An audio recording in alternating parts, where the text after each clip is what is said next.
Hello friends, கலாஸ் ரெசிபியில் இன்றைக்கி உருளைக்கிழங்கு குருமா எப்படி நான்வெஜ் ஸ்டைலில் டேஸ்ட்டாக பண்ணுறதுன்னு பார்க்கலாம் வாங்க.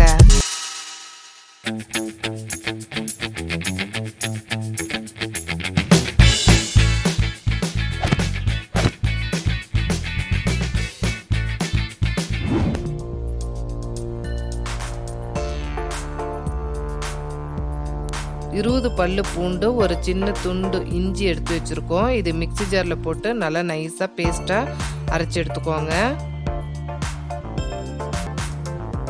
இதை ஒரு பவுலில் மாற்றி எடுத்து வச்சுருக்கேன். 3 டீஸ்பூன் கொத்தமல்லி விதை, 3/4 டீஸ்பூன் மிளகு, 1 டீஸ்பூன் ஜீரகம், கொஞ்சம் பட்டை, 3 லவங்கம், 1 ஏலக்காய் தோல் எடுத்துட்டு சேர்த்துக்கலாம்.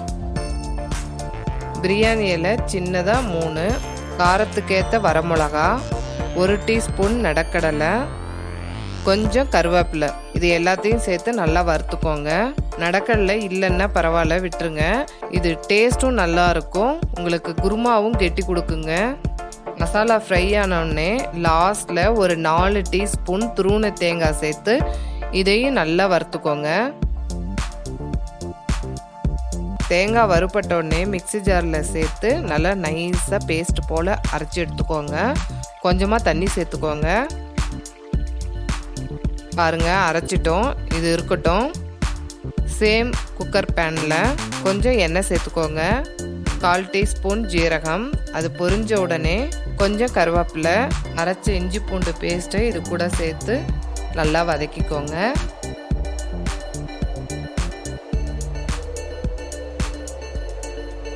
இஞ்சி பூண்டு பேஸ்ட்டு வதங்கின உடனே ஒரு சின்ன பவுல் அளவு சின்ன வெங்காயம் கட் பண்ணி எடுத்து வச்சுருக்கோம். அதை இது கூட சேர்த்து நல்லா வதக்கிக்கோங்க.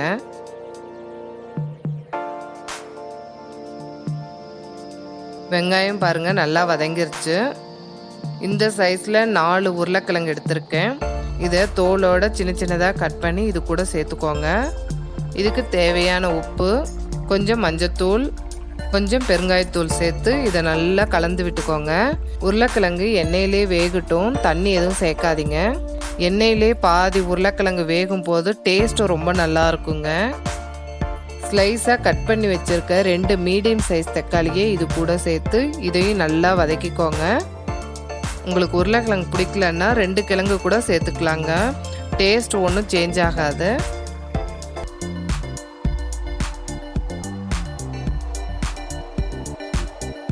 ஓரளவுக்கு உருளைக்கிழங்கு வெந்துருச்சு, தக்காளியும் நல்லா வதங்கிருச்சு. இப்போ அரைச்சி வச்சுருக்க மசாலா பேஸ்ட்டை இது கூட சேர்த்துக்கோங்க.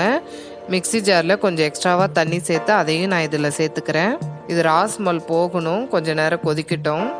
நீங்கள் இது எல்லாத்தையும் சேர்த்து குக்கரில் ஒரு சவுண்டு விட்டு கூட எடுக்கலாங்க, ரொம்ப நல்லாயிருக்கும். உருளைக்கிழங்கு குருமா ரெடி. இது சாதத்துக்கு ரொம்ப நல்லா இருக்குங்க. இது ட்ரை பண்ணி பார்த்துட்டு உங்களுடைய கமெண்ட்ஸை எனக்கு ஷேர் பண்ணுங்கள். இந்த வீடியோ உங்களுக்கு பிடிச்சிருந்ததுன்னா கலாஸ் ரெசிபிக்கு சப்ஸ்கிரைப் பண்ணுங்கள். பெல் ஐக்கானை கிளிக் பண்ண மறந்துடாதீங்க.